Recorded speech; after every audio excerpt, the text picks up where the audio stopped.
सही भाई को नमस्कार। तो भाइयों बहुत बहुत धन्यवाद आप सभी भाइयों का कि आप सभी भाइयों ने कल बालाजी यात्रा के अंदर इतना प्यार हमें दिया। दोस्तों, जब कोई आदमी तरक्की करता है, आगे निकलता है, तो जलने वाले बहुत पैदा हो जाते हैं। भाई कसाना डीजे जो अपने चैनल पे उसने रील पोस्ट करी है, ठीक है, वीडियो पोस्ट करी है।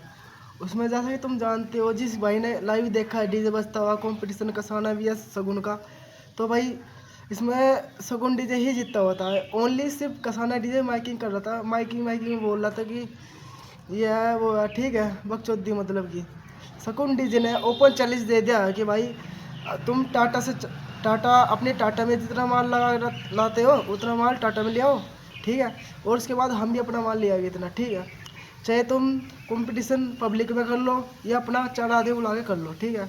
इस चीज़ के ऊपर भाई सगुन भाई ने बोल रहा था कि 2 या 3 दिन के बाद भाई मुझे बताओ, रिप्लाई जरूर देना। तो कसाना डीजे वाले ने बोल रहा कि भाई मैंने तुमसे माफ़ी मंगवा दी। मतलब कि ये यार सारा कुछ तुम्हें वीडियो देखो। कुछ लोगों को हजम नहीं हो रही हमारी सफलता, और कुछ लोग इस तरीके की बकवास आके यूट्यूब पर कर रहे हैं कि मेरा ये मानना, पहले उनको स्कूलिंग कर लेनी चाहिए थोड़ी बहुत। बाकी भाइयों कुछ बातें मुझे करनी थी इम्पोर्टेंट, जो कि बहुत ज़रूरी हैं। जैसे कि आपको पता था कि कल हम बालाजी यात्रा के अंदर कसाना जी भी हमारे साथ में थे और हम भी थे और भी बहुत सारे डीजे थे। तो हमने अपना डीजे लगा के रखा था और बजा रहे थे हम लोग। तो कसाना जी का कंपटीशन होता है पहले किससे, असली रावण से, और उसके बाद में डीजे वो बंद करके लेके आते हैं हमारे सामने। मुझे पता है बंद करने का रीजन आपका सिर्फ इतना ही था, क्योंकि आगे सगुन खड़ा है और अगर हम उसको कंटिन्यू बजाते हुए लेके जाएंगे तो मजबूरन हमें कंपटीशन करना पड़ जाएगा। तो आपने वहां बहुत ही माइंड लगाया कि ऐसा करते हैं कि डीजे बंद करके लेके चलते हैं। इससे क्या होगा, बेइज्जती जो होगी 25 से 30% होगी। अगर बजा के लेके जाएंगे और कंपटीशन हो गया तरीके से तो बेइज्जती 100% होगी। आपको ना तो कभी माना है कि आप हमारे कंपटीशन में हो, और ना कभी मानेंगे।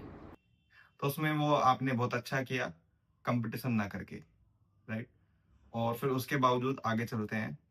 तो हमारा डीजे जो होता है वो होता है दूसरी तरफ और आपका होता है दूसरी तरफ।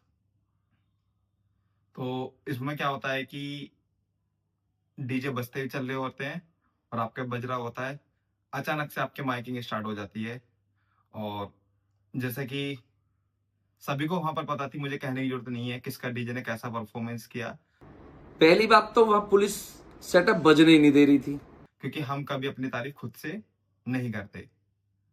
और आप जो कसम खा रहे थे बालाजी यात्रा की, कि बालाजी की कसम,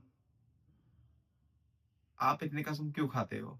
अभी 3 में ना 13 में, और जहां भी रोड शो आपने किए ना, दूसरे के कंधों पर हथियार रखकर किए हैं। डायरेक्ट पार्टी नहीं जानती आपको, दूसरे के कंधों पर बंदूक रखकर, यानी दूसरे ने सिफारिश करके आपको बुला लिया है।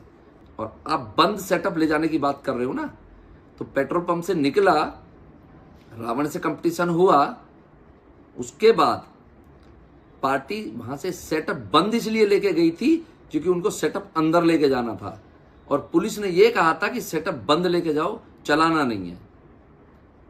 अगर आपसे डर रहे होता तो रॉन्ग साइड ले जाके आपसे दोबारा कंपटीशन क्यों करते भाई? तुमसे कंपटीशन से डर नहीं था, मैं वहां था नहीं। अगर मैं सेटअप पे खड़ा होता तो बंद सेटअप नहीं जाने देता आपकी बराबर से। और मुझे इतनी जानकारी होती कि आपके अंदर मन में इतना मैल है, तो मैं किसी भी कीमत पे यात्रा में डीजे बंद नहीं करता, चाहे मेरा सेटअप सीज हो जाता। ये वीडियो मैंने खुद वहां पर कंपटीशन देखा, क्योंकि मोटो मेला के अंदर मैं भी गया था। क्योंकि आप सोशल मीडिया पर लोगों का बेवकूफ बना सकते हो, ग्राउंड लेवल पर नहीं। और मुझे याद है, मैंने एक वीडियो देखी थी डाल्टनगंज के अंदर पिछले साल, राजन कटहरी के सामने आपने कसम खाई, बाबा राम जी की कसम। मतलब मैंने देखा है कि आप हर मेले के अंदर कसम ही क्यों खाते हो? कसम तो ऐसा खाता है दाल चावल खा रहे हो हम। यहां कसम। अब बर्मन म्यूजिक की आप बात की, अब आपने बर्मन म्यूजिक की बात की, क्यों भाई? तुम जज जज बना के बुलाए थे हमने मोटो मेला में? मोटो मेला क्यों गए थे पहले तो आप ये बताओ। चूड़ाकुटी में आपका रोड शो था और उससे 4-5 दिन बाद था। आप अपना सेटअप लगवाने नहीं गए, बल्कि आप मोटो मेला कसाना डीजे को और बर्मन डीजे को सुनने के लिए पहुंच गए भाई। और बीच में खड़े होकर आपने सुना, क्या सुना? कि कसाना डीजे कैसा बज रहा, कहीं तेरी रेल ना बना दे। ये सुनने गए थे ना। बर्मन म्यूजिक बढ़िया बज रहा है या बेकार बज रहा, वो आइडेंटिफाई आप नहीं करोगे, वो पब्लिक को सब पता है।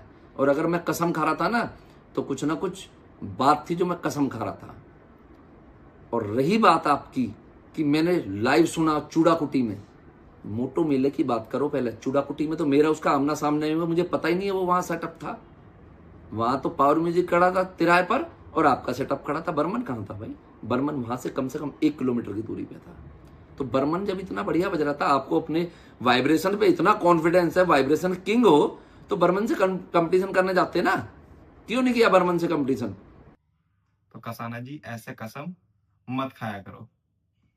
और सबको पता थी वहां मेले के अंदर किसने कैसा परफॉर्मेंस किया बालाजी यात्रा के अंदर। आपको इतना पता चल चुका है कि जब डीजे ना बजे तो माइकिंग करना स्टार्ट कर दो। और आपने क्या बोला बर्मन म्यूजिक के लिए कि 8 बेस में मैं पूरा, हमारे 8 बेस रटा आपके पूरे डीजे को पेल देगी।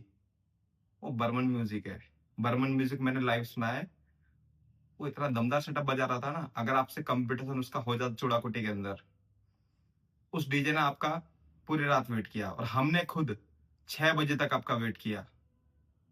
हम जिस चौराहे पर कंपटीशन होता है उस चौराहे पर हम आ चुके थे रात को 2 बजे और आप आए हो 6 बजे उस चौराहे पर।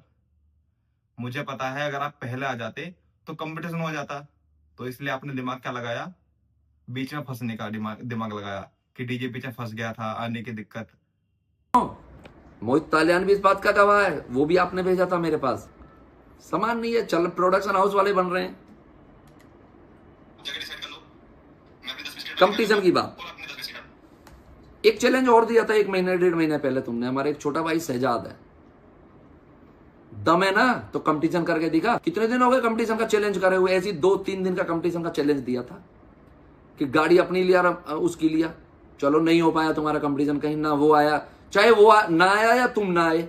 बात करते हैं कंपटीशन की। अरे पहले उनसे निपट ले, अभी तो छोटे हैं, उनसे निपट ले। मेरे पास तो जब आइयो, जब कलेजा बड़ा हो जाए तेरा। मुझसे कंपटीशन करने की अगर सोच ली ना, तो काम करने लायक ना छोड़ दूंगा। ध्यान रख लेना इस बात का। मैं बहुत ईमानदारी से कंपटीशन करता हूं। और चैलेंज की बात कर रहा है, बाकी अरे बाकी क्या होता है? बाकी स्कूलिंग कर ले यार पहले। जेन्युइन यूट्यूबर, इसके पास जेन्युइन यूट्यूबर है भाई साहब। हमारे पास सारे फर्जी हैं। जेन्युइन यूट्यूबर भी हैं तुम्हारे पास। जेन्युइन यूट्यूबरों की भी बात बताऊंगा। अभी मुझे शॉर्ट ही नहीं है कि वो मेरे बारे में बोल रहे हैं, किसी और के बारे में बोल रहे हैं।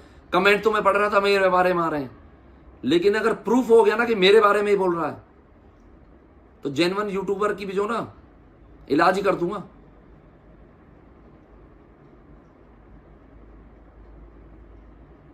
वो मुझे पता है किस कैटेगरी के यूट्यूबर हैं। अगर पोल खोलने पर आ गया ना, तो पोल ही खोल दूंगा, सारी ढंग से खोल दूंगा।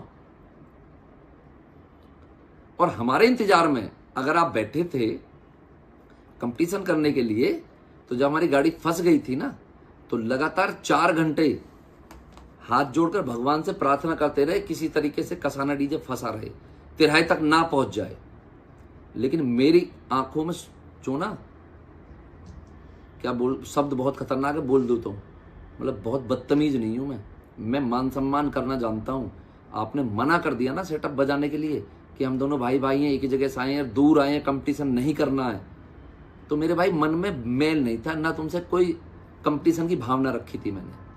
आप कंपटीशन कभी भी कर सकते हो, जब आपका मन करे। आज कर लो, आज है 3 तारीख, कल कर लो 4 तारीख, जब आपका मन करे। आज में कल में